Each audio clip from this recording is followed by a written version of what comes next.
Welcome to Even Tacos Fall Apart, where we talk about navigating the ups and downs of life with a focus on mental health. I'm MommaFoxFire, and I am so glad you're here today. Before we get into the conversation, I want to take a moment to talk about where we're at in the year. It's early May, and that can be a weird time for some folks. It's the end of the school year or the beginning of summer planning, which can stir up stress, especially for parents, caregivers, and anyone juggling mental health on top of all the other stuff life throws at us. Also, May is Mental Health Awareness Month, which can be a bit of a double-edged sword. On one hand, it's great to see more conversations happening. On the other hand, it can bring up some heavy emotions, especially for folks who feel like they've been struggling quietly for a long time. Seeing mental health suddenly become a trending topic can feel strange when you've been in the thick of it all year long. So if you're feeling worn out, overstimulated, or just a little over it, I see you. You're not alone. You don't have to be inspired by mental health awareness content this month. You're allowed to just survive. That counts. All right, let's get into today's episode. We are talking about surviving narcissistic abuse. This is a hard topic, but it's a really important one. Narcissistic abuse isn't always easy to spot. It can be subtle, manipulative, and confusing. A lot of folks who've been through it didn't realize what was happening until they were already deep in it.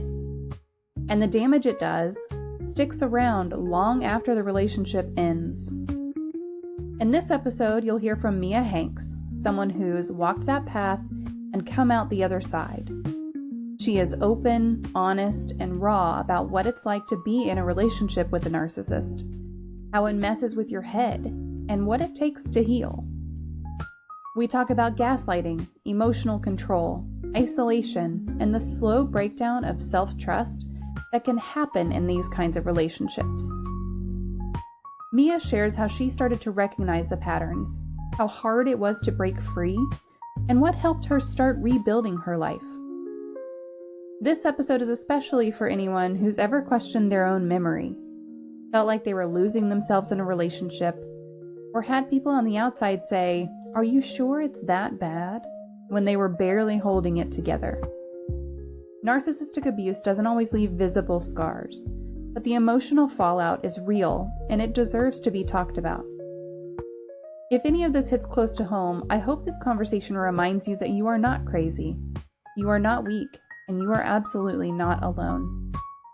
All right, let's get into it. Here's my conversation with Mia Hanks on surviving narcissistic abuse.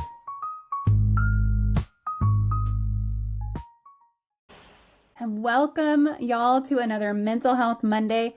I am very excited. You might notice that this looks a little bit different. My guest tonight is Mia Hanks, and she is audio only. So I've got a beautiful picture of her cover over here next to me, and you get to see my facial expressions today and focus on me, you know. But Mia, thank you so much for taking the time out tonight to have this conversation. I'm really excited for this. I think it's going to be great. Thank you. I'm excited too. Yeah. We are going to be talking tonight about surviving narcissistic abuse, which, as y'all know, is something that is very personally relevant to myself.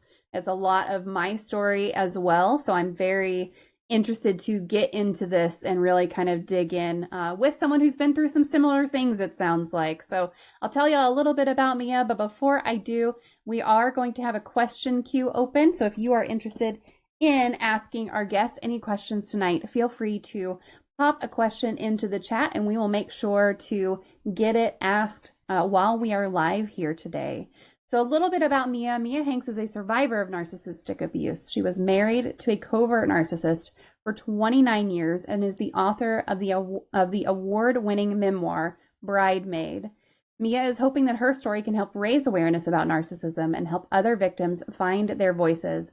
And if you are interested in this topic, you're interested in learning more about Mia or her book, feel free to pop over to any of these links that I am about to post. This is for her website, for her Instagram, for her TikTok. Feel free to connect there. And if you do connect, I know I say this every week, but if you do connect, please make sure that you engage in some way, whether that's liking a couple posts, leaving a comment on a couple of posts, reposting a couple of posts. That is what really makes a difference for everyone. So With that being said, again, Mia, thank you. Welcome to the show. I'm just so excited to have you here and to have this conversation. Thank you. Thank you. So, what do you enjoy doing when you are not busy writing or otherwise raising awareness about everything you've been through? So I am an avid crocheter. Hmm. I crochet, yeah, and I think I started doing that probably as a means to deal with stress, Yeah. kind of toward the end of my marriage, and it was just a great way to channel that stress and to do something detail oriented. I just found that it's good for your mental health, I think. So yeah, I'm all about crochet. I absolutely love it. Now, do you crochet? I know some people crochet like creatures or blankets or Yeah, clothes or that kind of thing. Where do you go with it? I do like the stuffed toys. Oh, nice. Not really interested in the clothes. The blankets get a little boring for me. Yeah. So yeah, I kind of like the cute little stuffed animals and stuffed toys. It's very satisfying. I love that. I love that. Yeah, they can get really cute. And it's a Yeah. lot of fun to see what people can come up with. It is so creative, and it's definitely one of those things that I just think that it's adorable whenever someone makes something for someone by hand and gives it to them. My sister has made different things for me, and when my youngest was born, she made this little hat for my youngest, and it was very cute. And I've got some really cute pictures of him in that hat. And yeah, my other sister does a lot of tatting also. I don't know if you're familiar with Okay. tatting. Um, A little bit. Yeah. Yeah. yeah, yeah.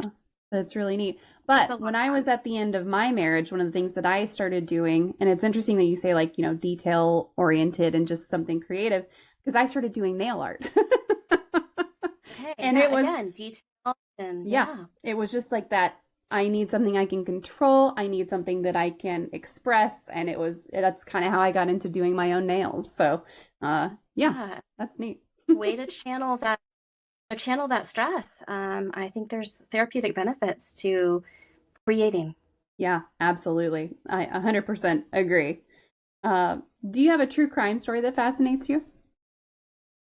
True crime story. Yeah, I have a couple. I've always been super intrigued by the John Benet Ramsey case. I think most people Mm, are familiar with that one. And then there's another really wild one that doesn't get as much notoriety, I guess. But there was three missing women in Springfield, Missouri, back in like 1992, I believe. Vanished without a trace and never to be seen again. So that one always intrigued me as well. Just very tragic, but and just fascinating how something like that could happen. It kind of it's unbelievable. Yeah. yeah, that was back in the 90s, right? The Springfield 3 was in the 90s. Yeah, the Springfield 3. Yeah, Hmm. yeah. It was 92, Yep. and nothing. I mean, there's just how three people can simultaneously go missing seems almost impossible Yeah. with not. So, yeah, that was an amazing case. And to my knowledge, there's really no leads. Yeah, it's interesting that both of those are like we don't have necessarily the answers for those. Do you No, we think that there's something there that you're kind of interested in the unfinished stories of those or think so. Yeah, just it's the mystery. The yeah. mystery behind that, and wanting to get answers, but they just don't Hmm. seem to be coming. So, yeah, it's I find the suspense. Yes. Yeah, yeah.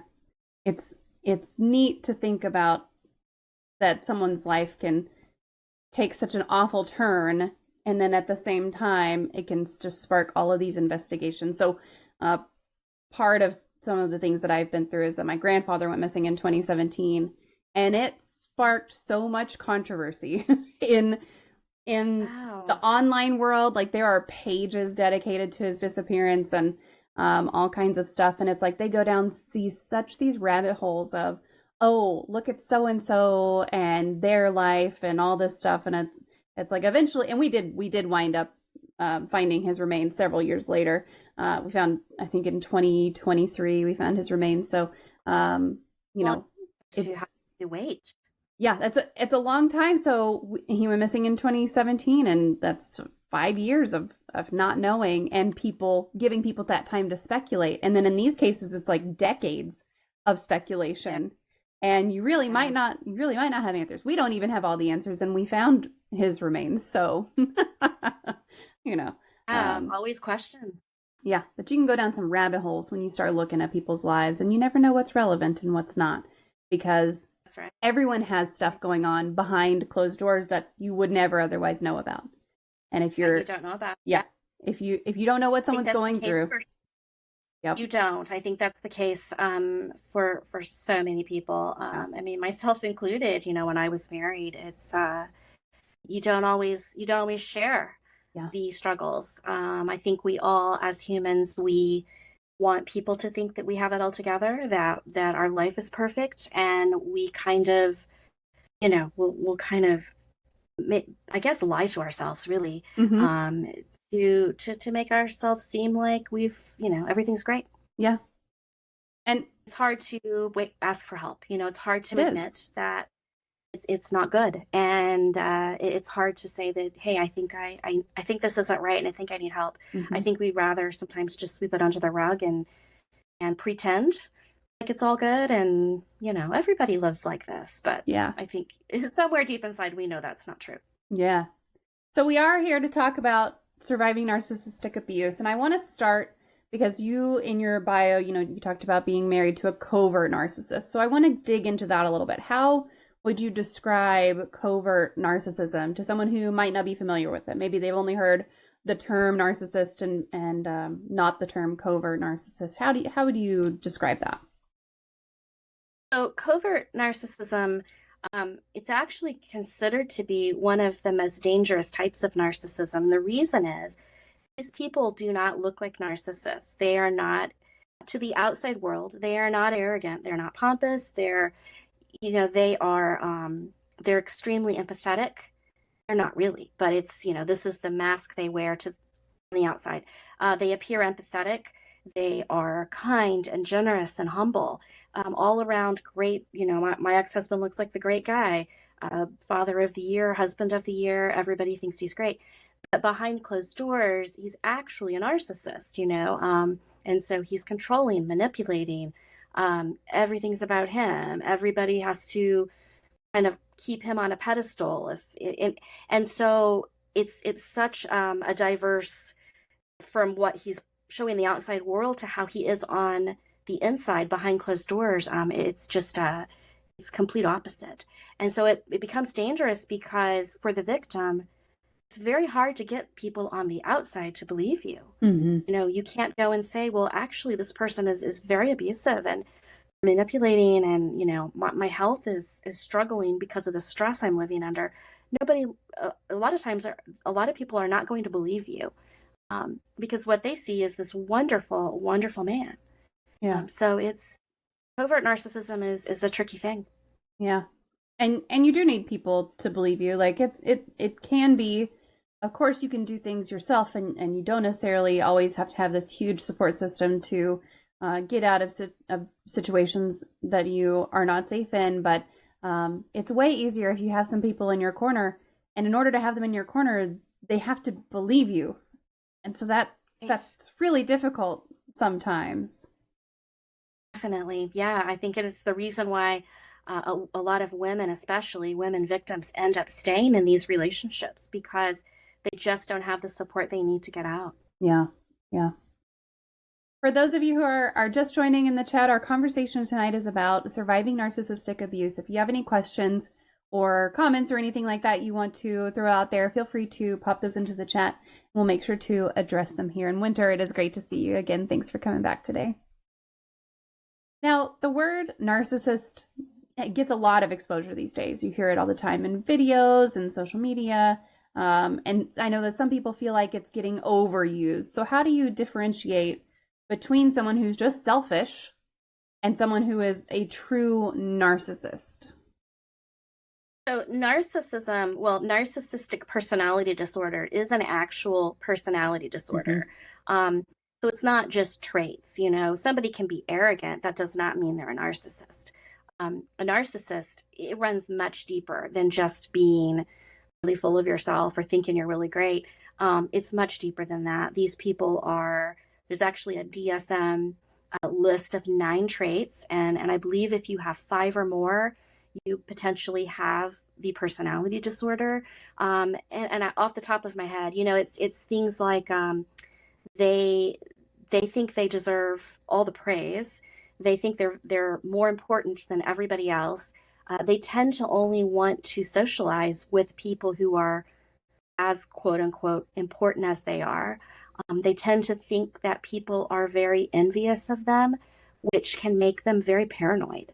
They have little to no empathy. I mean, and these are things that they don't just act this way, they truly are this way. They truly do believe that everyone should bow down to them, that they are the most important person in the room.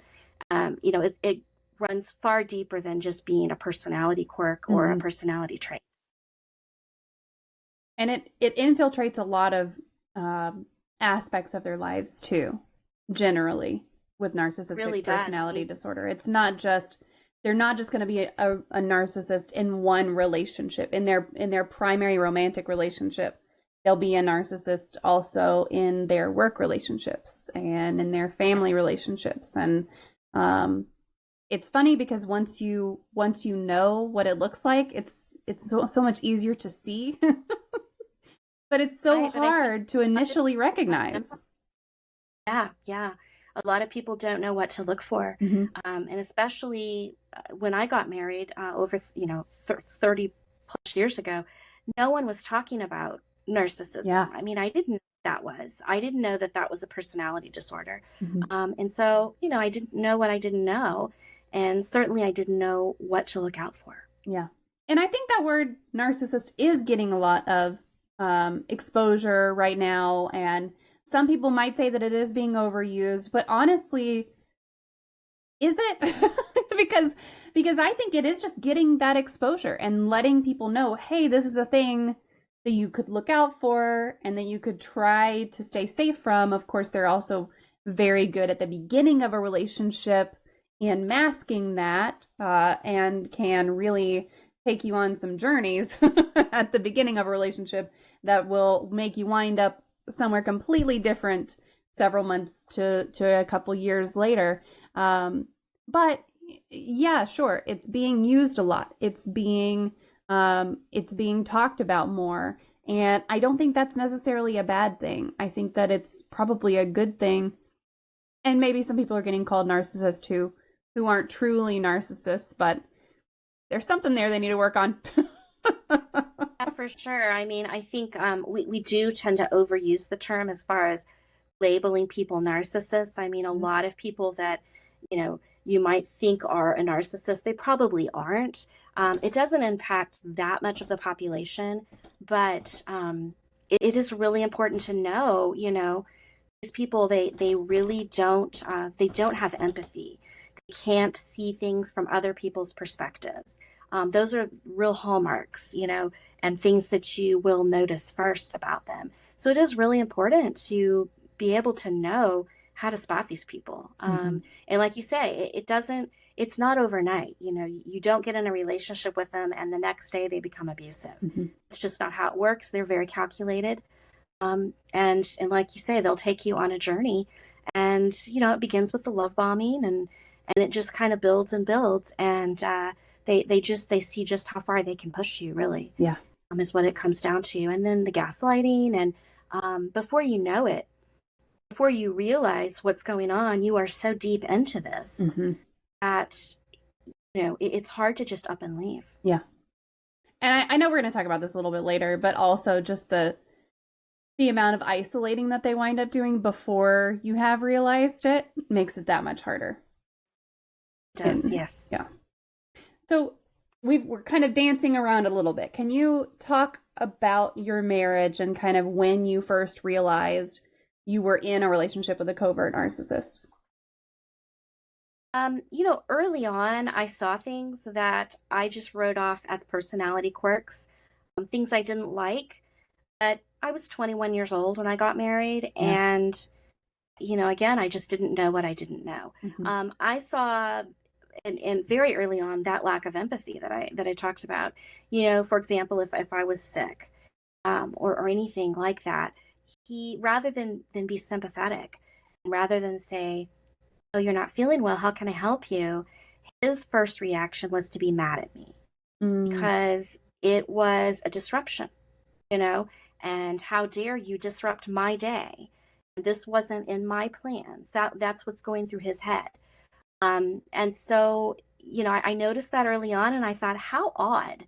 I've never seen anyone that gets mad at somebody because, they've got the flu or something. I mean, it just yeah. seemed crazy. But again, I thought, well, I mean, I was new in this marriage, and of course you want to make your marriage work. So I tended to ignore a lot of things, Hmm. and just that, not being able to self-reflect, that narcissists can't apologize.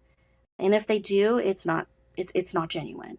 So constantly turning things around. If I brought up something that I would say, hey, I really didn't like when you said this or when you did this, his response was never, oh, I'm sorry, I'll do better next time. It was, well, your reaction is not typical, and there must be something wrong with you, and you're too sensitive. And it always came back to me. So those were things very early that started very early. And then those little things just, they build. Yeah. It's like a snowball effect. Were there, before you got married, I don't know how long you were in a relationship before you got married, but were there some early red flags that, looking back now, you realize that, oh, I maybe could have seen that something was not quite right, or that you rationalized at the time?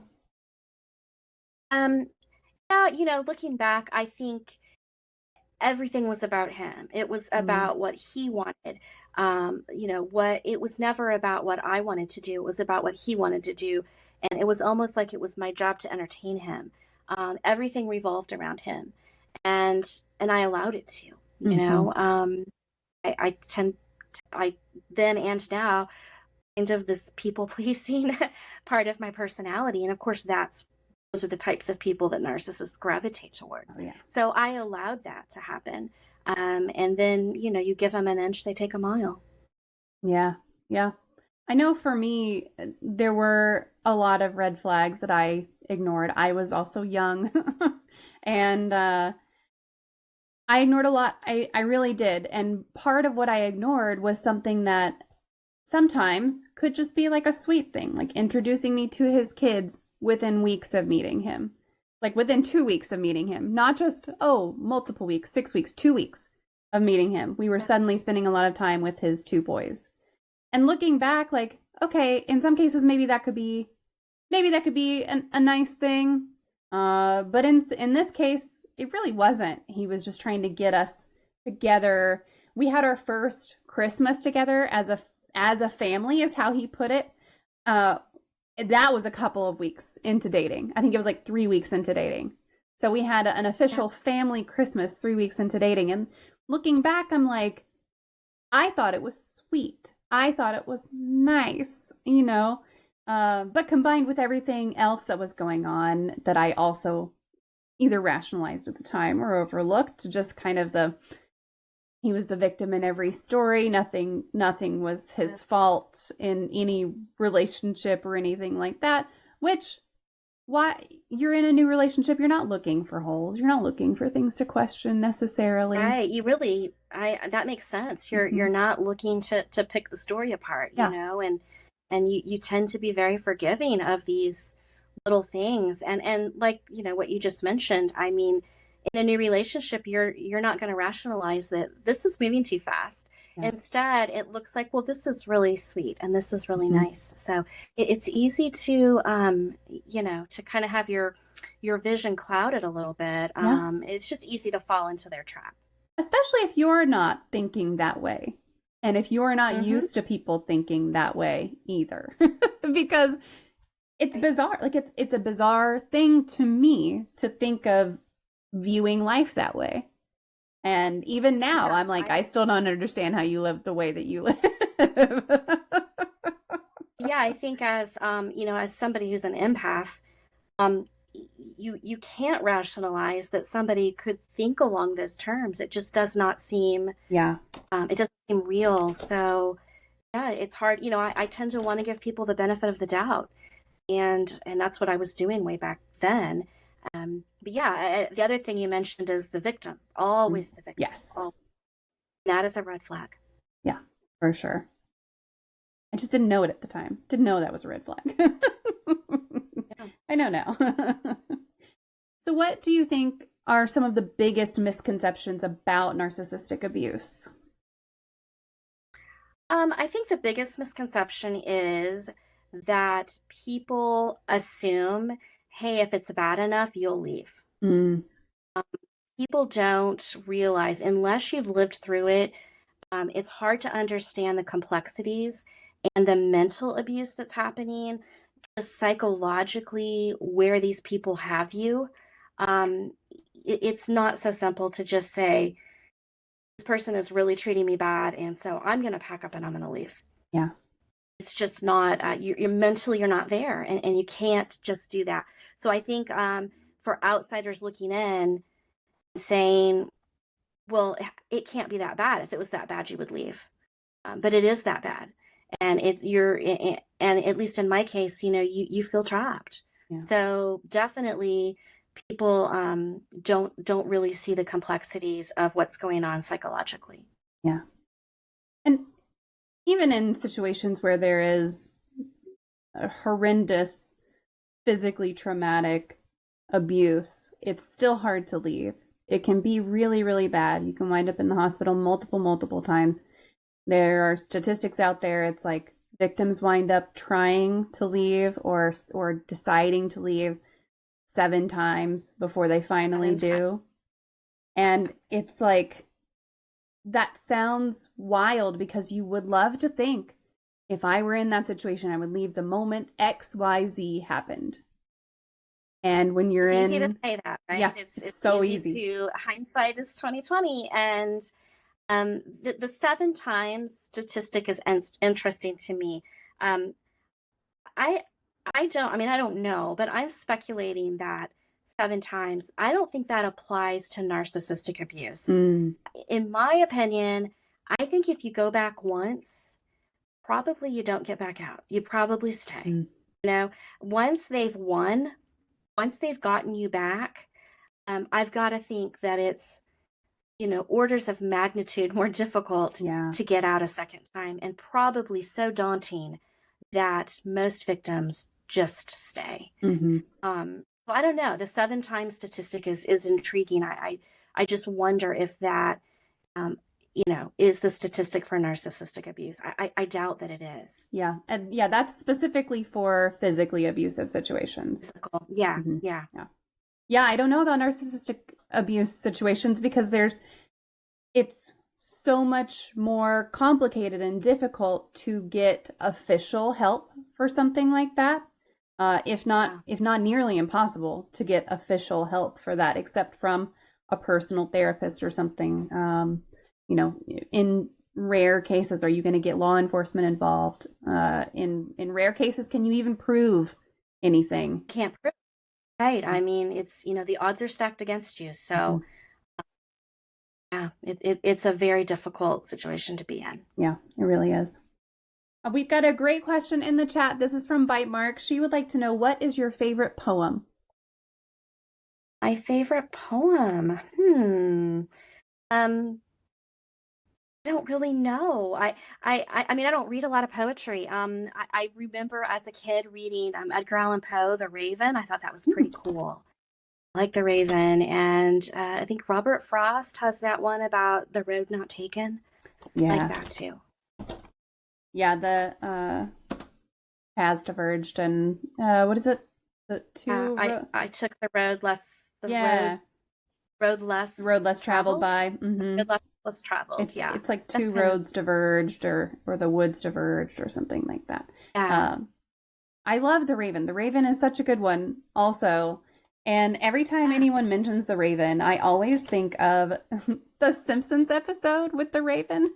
I don't know if you watch The Simpsons at all, but there's one episode, and I think it's is it Bart that's the raven itself? I don't know. It's hilarious. And every time I think of the raven, that is the one that pops into my mind. Yeah. Which is a great one. So what was the turning point for you deciding to leave?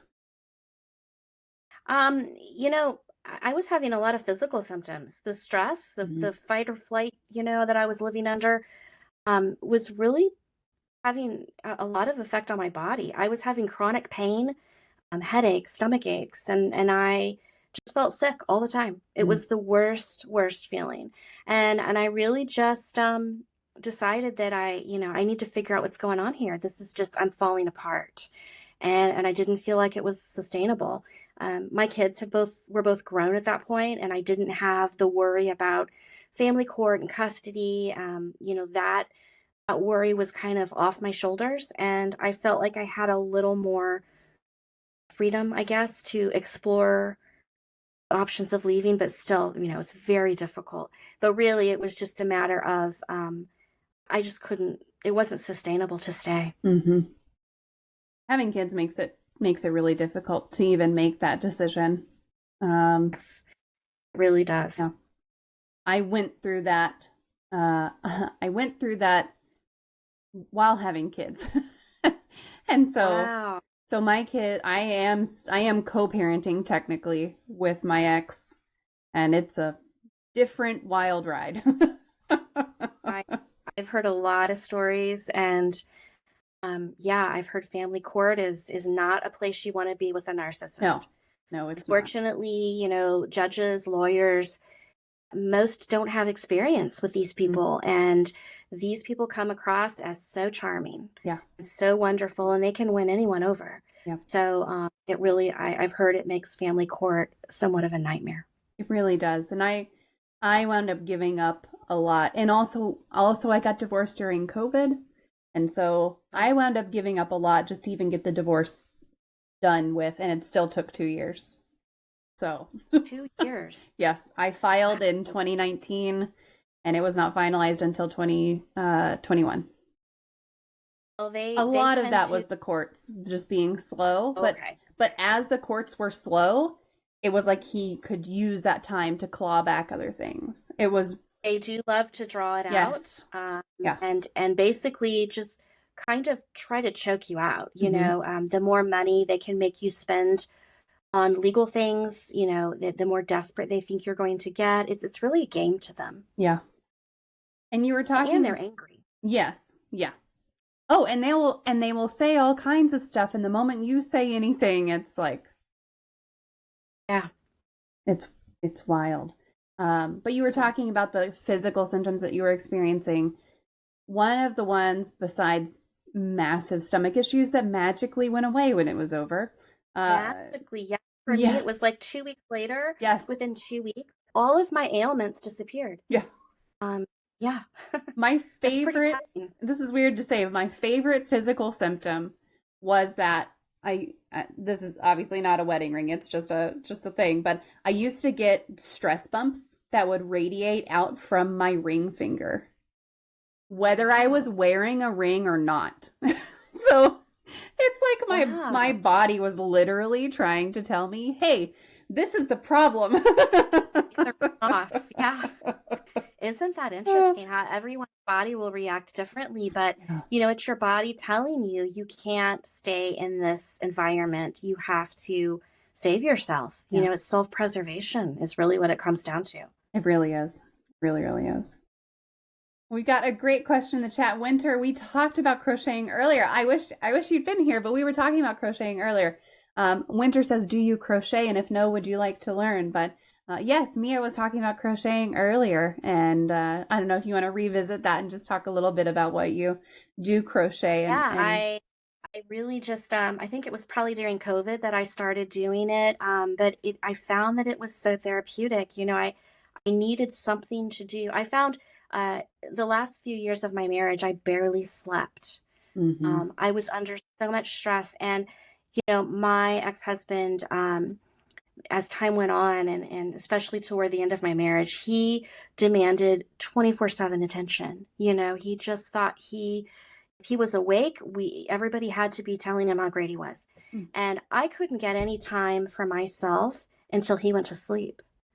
So I found that I was just staying up late into the night. I mean, because I needed to have some me time. I just Yeah. needed a break. I was mentally exhausted. And I found that crochet was the best way I could find to channel that stress, and put all of that frustration that I was feeling into something really detailed, and then be really proud of of what I created. So it was a huge kind of a life-saving hobby, really. Mm-hmm.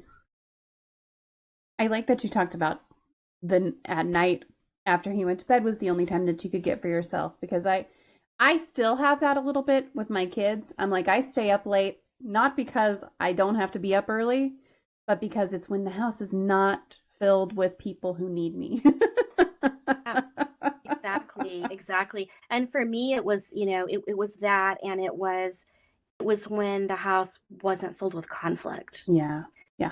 And it was the only time of the day that I could feel some peace. So I sort of sacrificed my sleep, and then of course then I would be tired the next day. Yeah. But my ex-husband kind of saw tiredness as a weakness. Mm. Oh, you don't need to take a nap. You need to, do this and do that, and you shouldn't be tired. You don't do anything to make yourself tired. That whole song and dance. Yeah, I was pretty sleep deprived all the time. Yeah. Yeah, unless my ex was interested in a nap, naps weren't for anyone except the It wasn't baby. allowed, really. Except the baby. Yeah, Like exactly. and the baby had a reason. But even whenever I had a newborn, it was like, no, you don't need to sleep. When the baby sleeps, you need to be up doing laundry or cooking or whatever, Why are you going to go take a nap when there's so much to be done? Right. But the interesting thing I'm is when they tired. need a nap, when they need a nap, it's perfectly fine. They're completely Yes. justified, Mm-hmm. for anything they want to do. But if you want to take a nap, you see, that's not about them. It's not, Yeah. you're not making it about them. Therefore, it's just, why would you do that? Why would you do anything Yep. that didn't have to do with me? Yeah, it's exhausting. Yeah, it really is. I'm tired because you're exhausting. Yeah, that's true. I wish that I had been able to say that, but boy, would that have made things worse at the moment. No, in my situation, it's just, that would be one thing that you just would never bring up, because it wouldn't be worth the argument that would ensue. Because talk about exhausting, that might lead to a 3-hour lecture Mm-hmm. about why I'm wrong. At the end, it's just, you say it's just not worth it. I'll just, take the blame. Yeah, it's my fault, and let's just make this be over. Yeah. Because it's not worth the lecture that's coming. Yeah. I feel that. I feel that so hard. Yeah, that would be exactly my reasoning behind not saying that. I'll say that to my kids though. Why are you tired? I'm tired because you're exhausting me. But, they're kids and also they're not like him, so we're good. I know a narcissist can't take criticism. There is no No, criticism. no. It's just best to not say anything. I Mhm. mean, and then with that kind of mindset, you just start to give up. Mhm. You just start to give up ever trying to defend yourself.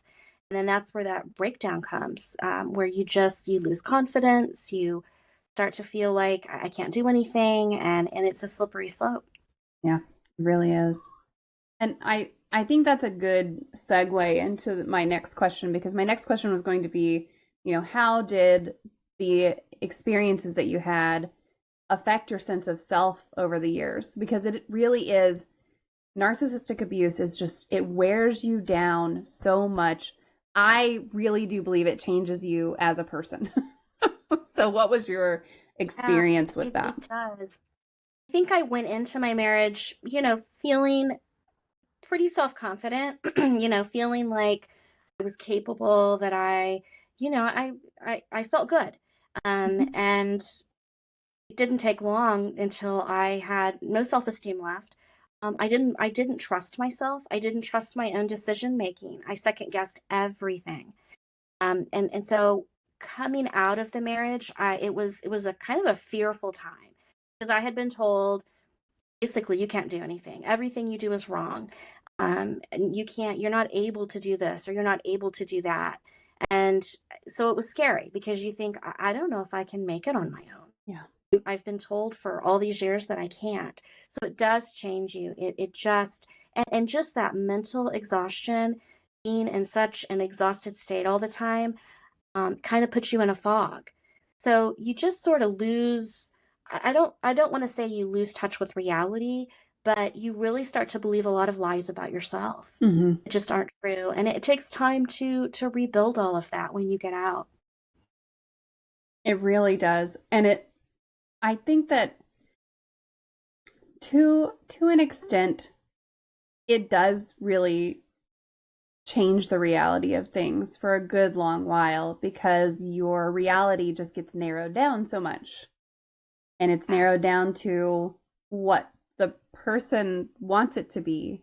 And we talked about this a little bit, but in my case, I had become so cut off from friends and family that I had no one to remind me that, hey, no, you are perfectly capable. No, you are perfectly capable of making a decision about this. No, you can totally trust yourself to, decide this, and no, other people are going to listen to you. And you really just get eroded down so much that it's it feels so impossible. It's not impossible, but it feels impossible to do anything. It does, especially if you are isolated, and narcissists love to isolate you. Yes. The reason being they don't want you to have a support system. Yeah.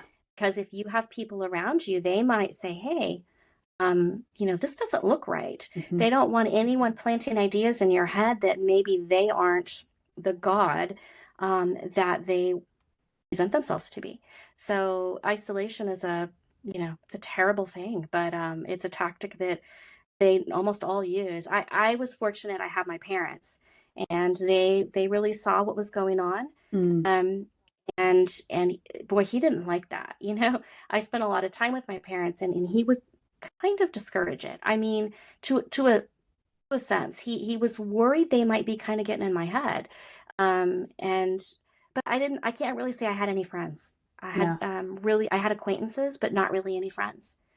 And I look back now, and it's kind of, that's why, I don't think he really wanted me to. Yeah. Yeah, so I used to be super close with several friends and super close with my family. Fortunately, I recovered some of those friendships, and I'm great with my family again. But we moved closer to his family, and his family had already put up with his bullshit for his whole life, I guess. Yeah. And at the time, I was very grateful because his mom was a super big help and everything. But whenever I wanted to visit my family, sometimes he would be like, oh, well, you go do that. But then he would constantly call me and be like, when are you coming home? That kind of thing. But more often, and this totally sucked. More often, though, he would go with me. And then as soon as we get there, start saying like, oh, we should leave. Oh, that was such a shitty comment that your relative just made. We should leave. And he would pull me aside and be like, don't make a big scene, but so-and-so said this to me. And now looking back, I'm like, I don't think that actually happened. I was trying to turn you against your family. Yes, absolutely. They were quote unquote in the way. And it's terrible how they try to pull you away from people like that. But they just want to make sure, I mean, in their mind, in a perfect world, you would have no one else to go to but them. Yes. Oh, absolutely. Absolutely. They want to be the center of everything for you and everyone, but for you specifically. So you did leave. How did you begin to heal and rebuild your identity after leaving? I think I'm still in that process. But yeah, the first thing I did is I found a therapist who had some experience with narcissism. I mean, I think that's important. Not all therapists are necessarily well-versed in this. So I found someone who was good. And, I wouldn't say that It wasn't any miracle cure, but I think it laid some groundwork for me to start that healing journey. So that was good. I was in therapy for about a year and really just surrounding myself with people who really wanted to be in my corner, and who Yeah. believed me and who wanted to support me. I got very picky about who I let in my little inner circle. The narcissists love to start a smear campaign when you leave. And Yeah. so you do have to be careful who you let in and who you talk to. And I, was able to surround myself with a few people, not a big group, just a few people. And I think that was really life saving to have people to talk to and people that kind of held me accountable to take care of myself, and to not slip into depression and to not isolate.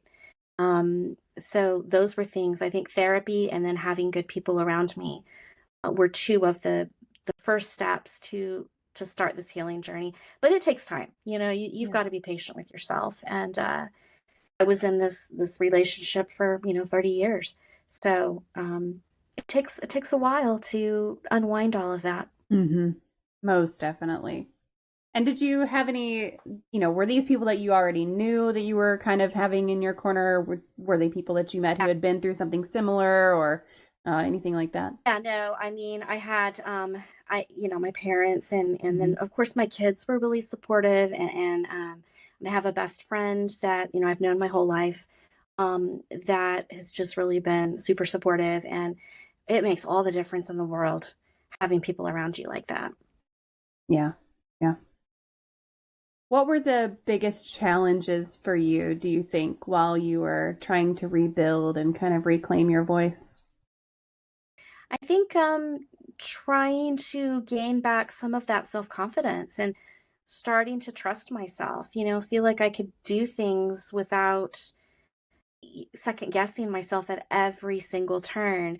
And then just, I would tend to want to self isolate Mm. and think it's just easier to stay home today, and I would find myself, starting to kind of get on that depression path. And I really had to be careful and mindful that I was getting out in the world and I was, going to the grocery store and going to the mall and doing things like that, and not letting myself slip into this kind of pit of isolation. So that was challenging, but I think as time goes on, you just start to feel a little bit better. Your mind starts to clear a little bit, and you just have to be patient with yourself, really. Yeah. I think being patient with yourself and giving yourself time. And then also for me, it was having to remind myself not to beat myself up for everything that I put up with and everything that I, Yes. you know, stayed through. And it's like, it's okay. You're out now. You did the best you could with the information you had at the time. Yeah, that's exactly right. I have a lot of regrets about Hmm. staying because of my kids, and at the time Yeah. I thought I was making the right decision. Don't break up your family. You don't want your kids to be children of divorce. That's what we're told, right? That's what society Yeah. tells us, but it's not always the best advice. And in my case, I really should have gotten out many years ago. And I didn't. And it is hard to kind of have to deal with that and admit that. But Hmm. like you say, at the time, my intentions were good and I Yeah. really thought I was making the best decision. Looking back, it really wasn't the best decision. But Right. you know, at the time, you just, you have the information you have and you do the best you can with it. Yeah. Well, if it helps, one of the times that I did try to leave, um, I think this was like 2015, but it was one of those things that I was like, I'm done. That's it. Get out. I really kind of laid it out there. And he did use the kids to convince me to stay and be like, you Mm. do exactly what you said. You don't want our kids to be uh, uh, kids with divorced parents, and it's Right. never a good thing, and that's not modeling. This gets me now looking back, that's not modeling a healthy conflict resolution in a relationship. Yeah. Well, and in my situation, that's like my big regret is that my kids only got to see dysfunction. Yeah. They did not get to see they didn't get to see a healthy relationship. So then you have to ask yourself, well, they don't know what a healthy relationship looks like now, Yes. and so I'm trying to go back and have these discussions with my kids. But that is, it's a huge regret. Yeah. Yeah, I am grateful. I obviously didn't leave in 2015. It still took me 4 more years and several more decisions to leave, to actually finally leave. But yeah, it was one of those things that it made sense. When he said it, it made absolute sense. And now seeing my kids this many years post-divorce and everything, it's like, no, they're so much happier, so much better off. Yes. We all are. When you're married to a narcissist, I think probably most women would agree, women victims, you're not really allowed to be the kind of parent you want to be. Oh, yeah. I was a stressed out mom all the time, and I wish I could have been more fun. Wish I could have been relaxed, but I couldn't because of the environment I was living in. So, again, another regret. I couldn't be the mom that looking back, that I wish I could have been. And they will rob you of that opportunity. Yeah. I am a completely different parent. A completely different parent than I was when I was married. It's night and day. Night and day, yeah. And I'm so glad. I'm so glad. Absolutely, I can see that. You would be a completely different. I know I am too. Even though my kids are grown, I get to, they get to see a side of me that maybe they didn't see all those years growing up. So hopefully, even if they're grown, you're still their parent. You're still modeling life for them. That's right. So that's okay. Like, it's not too late just because they're over 18. Right. doesn't mean your parenting journey ends, Yeah, still got a lot of parenting journey left. Yeah, so. Yeah, absolutely. Yeah. My dad was helping me today with something, so. Okay, there you go. I mean, yeah. And I turned 40 next week, so it never ends. It just never ends. They just keep teaching you stuff. It really doesn't. So this is a question that I really struggled with this one post-divorce. How did you find yourself viewing new relationships? How did you rebuild your trust in relationships after you left? I think I'm still in that process, really. Trying to figure out who to trust. And I'll tell you what has really affected that is this whole smear campaign. My ex-husband, I joke and say, I think he made a spreadsheet of every person that we knew jointly and started checking them off, talking to people. So that has made it hard. I tend to not want to trust people. I don't know who, I don't know what he's saying. I know it's not good because they always have to save face, right? So he's out there spreading lies about me, all around town to probably every single person that we knew jointly. I mean, I have people defriending me on Facebook, and I didn't know it was a contest. I didn't know it was a race. Yeah, I didn't know we were supposed to get out there and start like telling our stories. Allies. Yeah, I didn't know it was this. I mean, it's like a game to him. So that has greatly affected how I view just communication and just relationship with other people. I tend to not be too trusting right now. But hopefully that will change and I'll start feeling better. I'm still, I'm kind of angry about this smear campaign, and I would be too. I'm a little bit bitter. So it's going to take some time to get over, and you think all these people believe these things that are not true about me. And he's going around saying he's the victim and all of this, and everybody's, oh, poor you. So it's tough. Yeah. I think that it just takes time. Yeah. Yeah. It was difficult for me. I still don't have a relationship with a lot of like our mutual friends that we made while we were together. Like that's fine. Whatever, you can have I let them. it I don't go. Yeah. just kind of Yeah. let that go. For me, though, forming new relationships, even new friendships, not just romantic relationships, like it very much has been a journey of, my bullshit detector is off the charts, whether it's really Yeah. finding anything or not. It's like I'm hyperactive looking for things. You assume that, I think we tend to assume that everyone has an angle, Yes, and yes, so I'm just, that's what I my go-to is, what is it you're looking for, yeah. and I tend to not want to give a lot of information, and Hmm. yeah, it just makes you a little paranoid. It really Yeah. does. And I wasn't I Maybe wasn't paranoid like in a that good way. before. Well, it can I think it can be a good thing. I think it can Yeah. partially be a good thing.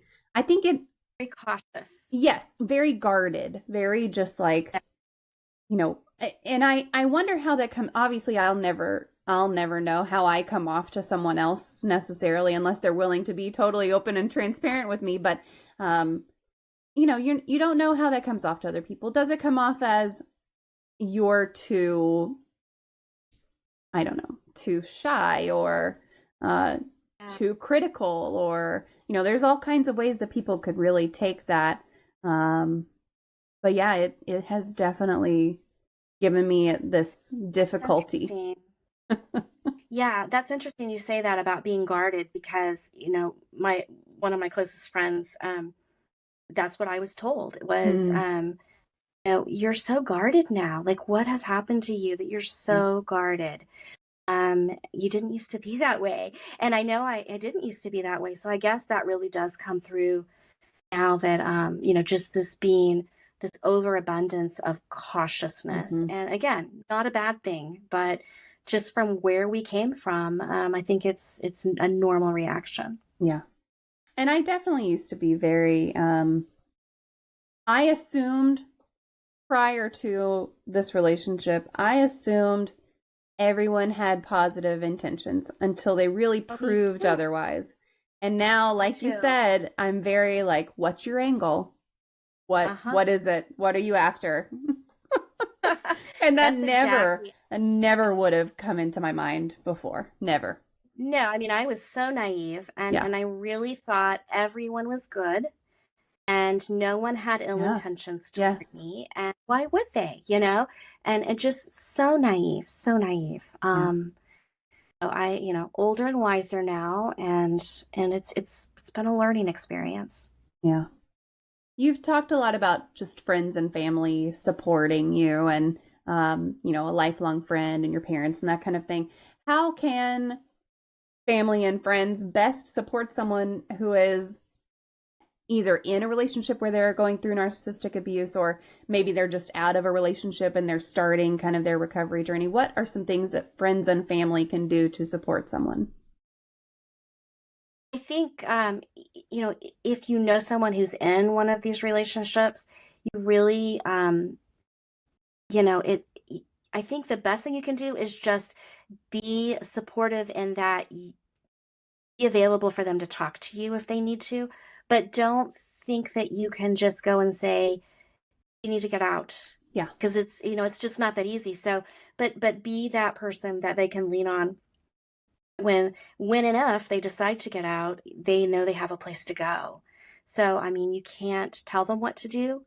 The victim, sadly, they have to decide for themselves. They really do, and I'm sure it's hard, as an outsider looking in and saying, "Oh, how can you live like that? Why don't you just leave?" But just realize how hard it is, and just be supportive, when and if they leave, to have somewhere to go. Yeah. Um, that would be my piece of advice on that. Yeah. I think also, and maybe this is too personal to me, but like I'm one of those people that if you text me and I forget to text you back, just text again.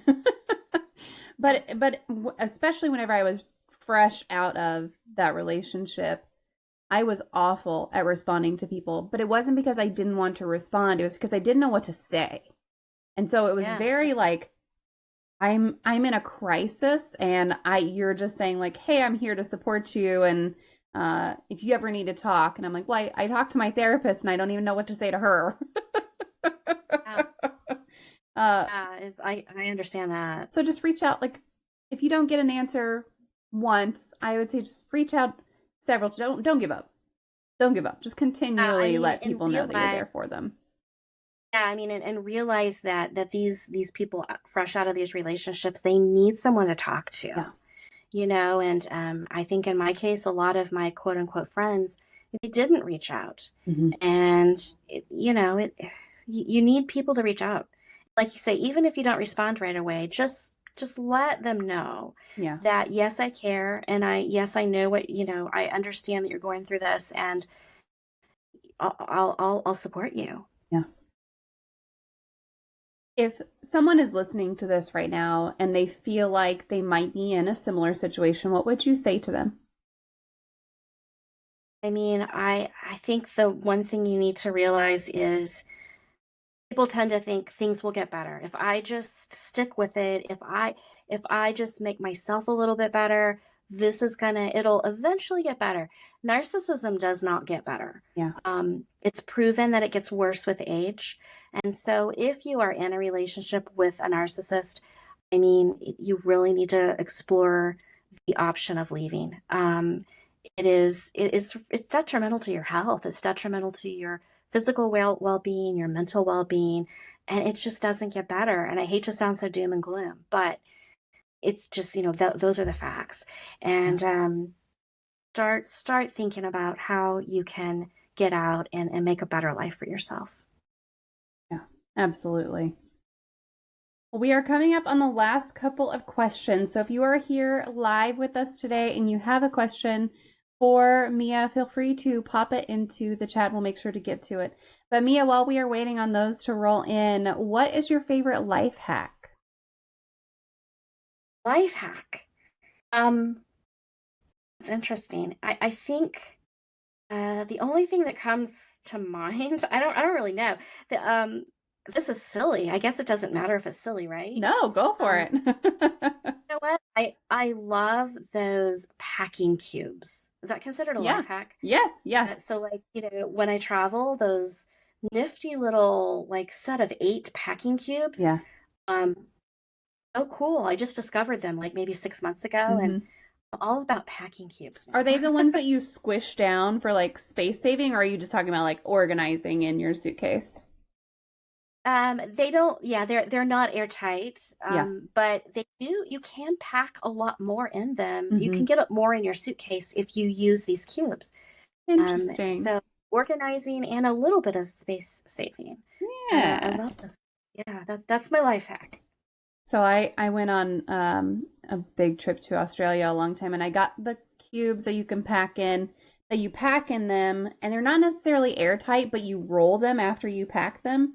So you're squishing the air out of them, but it doesn't like keep the air out necessarily, but because you've squished the air out, it compresses it a little bit. But that was one of those things. I absolutely loved it.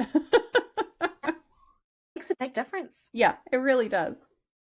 Okay, and then if you could wave a magic wand and eliminate one common opinion, conception, or theory surrounding mental illness, disabilities, or talking about mental health, what would it be? A misconception? Yeah. I think a misconception that I would want to disappear is thinking that it's all so linear and simplistic. It's multi-layered. Anytime you're dealing with any sort of mental illness, mental health, it's never as simple as it looks to an outsider. So yeah, I would want to do away with the thinking that it's a simple thing. It's so complex. Yeah, you definitely can't tell. You definitely can't tell what someone is going through from just even if you know them in real life. If you see them every day at work, people at work had no idea. Not a clue. Still, yeah, we tend to be good at hiding those things. So. Yeah, because they're not pretty. They're not the pretty part of life. It's not the part that you want to share. It's not the part that you're like excited to talk about. No, of course not. Of course not. Well, thank you, Mia, so much for just taking the time to chat with us today. I'm going to post your socials one more time so that if anyone is looking to connect with you or find your website or anything like that, they can do that. And while I'm doing that, I will just pass the floor over to you. If there's anything we didn't talk about or anything else you want to cover that you've got going on, feel free. Well, I recently got a website up and running, miajhanks.com, and I'm trying to, I haven't been real consistent, but I'm trying to start blogging a little bit. I have 3 posts right now. I'd like to get, eventually to do at least 1 post a month. But please feel free to check that out. I'm trying to just, just maybe talk about things that aren't necessarily talked about with respect to narcissistic abuse. Then on my website, I have a link to purchase my book on Amazon, and then a lot of clips, a lot of links to other podcast interviews.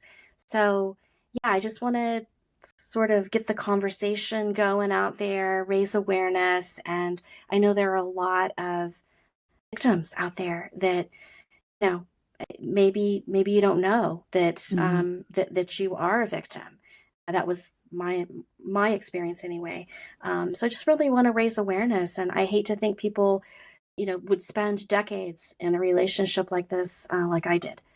So yeah, check out my website, check out my book, and yeah. Well, I appreciate you sharing your story. I know these kinds of stories are really difficult to share, and in some cases, you really can't share about the things that you went through. So please know that I and others are grateful for everything that you are willing to share and everything that you're willing to help raise awareness for. I think you're doing a great thing by doing that. I really do. Thank you for letting me come on. I appreciate it. Thanks for listening to this episode of Even Tacos Fall Apart. I'm really grateful you spent your time with us today. Mia's story was heavy but real, and I know parts of it might have hit close to home for some of you. One thing that stuck with me from our conversation is just how easy it is to miss the warning signs when you're in the middle of it. Narcissistic abuse isn't always dramatic. It can look like constant second guessing, walking on eggshells, or slowly losing your sense of who you are. That stuff creeps in and can really mess with your self-worth. But Mia's story also shows that healing is possible. It's messy, it's not quick, and it's definitely not linear, but it can be done. Whether you're in the thick of something right now, or you're picking up the pieces afterward, I hope this episode gave you some clarity, validation, or just a reminder that you're not alone in it. In everyday life, this conversation matters more than we think. It helps us recognize toxic dynamics, not just in romantic relationships, but with friends, coworkers, or even family. It helps us check in with our boundaries, our gut instincts, and how we're really feeling in relationships. And most importantly, it reminds us that self-trust is something worth fighting for. If this episode resonated with you, or if you know someone who might need to hear it, please consider sharing it. You can also hit that follow or subscribe button wherever you're listening, so you don't miss future episodes. And if you've got a second, leaving a quick rating or review or comment really helps get the show in front of more people who might need these conversations. Whether you're surviving, healing, or just trying to make it through the day, I want you to know you matter and you're worth the work it takes to feel safe and whole again. I'll see you next time on Even Tacos Fall Apart. And just a reminder, even when things do fall apart, you're still lovable, and I still love you.